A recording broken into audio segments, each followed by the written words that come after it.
Nesse vídeo eu gostaria de fazer alguns comentários com relação ao raio crítico de isolamento. Nós vimos lá que para um determinado sistema cilíndrico, atenção que aquele raio crítico só é válido para sistemas cilíndricos. Se fosse em outras geometrias, como geometrias esféricas e cartesianas, deve-se repetir a conta para poder encontrar expressões adequadas. Então, lá no problema que a gente tratou, a gente tinha um probleminha, um sisteminha onde havia um determinado recipiente interno, que a gente chamava esse raio de raio R1, e o raio externo, que era o raio exatamente do isolante, a gente chamava de R'. E vimos que existia um R' crítico, que era K sobre H, que fazia com que as trocas de calor fossem máxima se a gente escolhesse esse R' do isolante como sendo o raio crítico.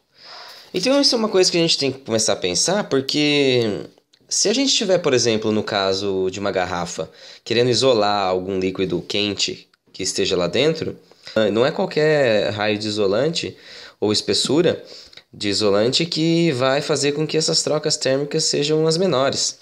Na verdade, a gente tem que tomar muito cuidado, porque dependendo dos valores que a gente escolher para o raio do isolante, a gente pode cair numa cilada e, na verdade, está aumentando a troca de calor ao invés de diminuir.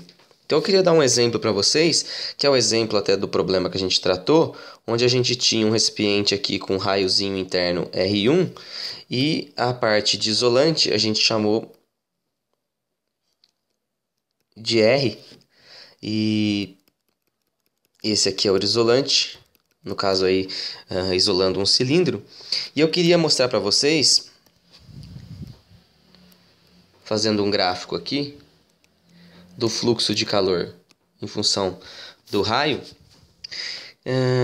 e dando uma olhadinha nisso aqui. Por quê? Vamos supor, que nem era o caso do problema anterior, que o raio do recipiente interno era R1,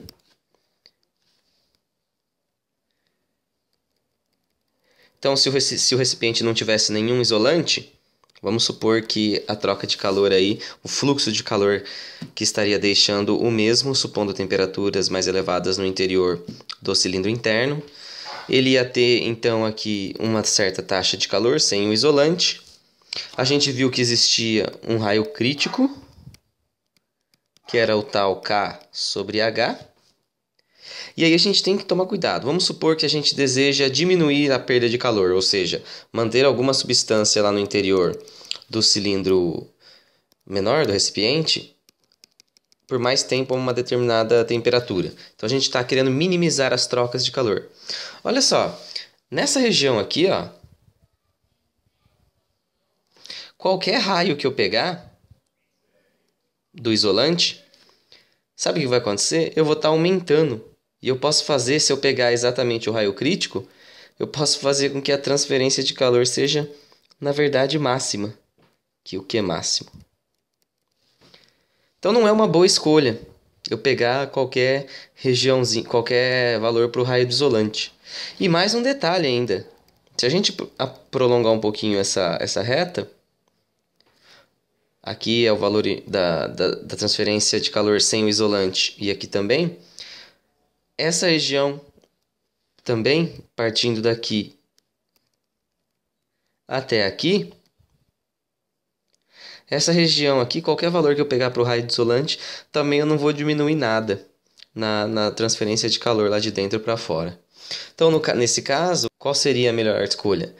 Pegar valores para o raio do isolante nessa região aqui. Então, daqui para frente. Aí sim eu vou ter uma perda de calor minimizada comparada com aquela inicial que era Q0. Para qualquer valor que eu pegar aqui, as taxas de calor vão ser sempre menores do que a taxa de calor sem o isolante. Então cuidado, tá?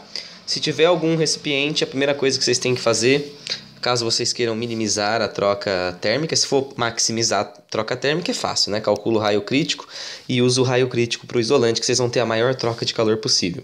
Agora, se você quiser evitar que o calor seja perdido, você tem que fazer o contrário. Você tem que dar uma olhada nesse raio interno aqui do recipiente que você tem, que é o R1, e ver se ele é menor do que o raio crítico.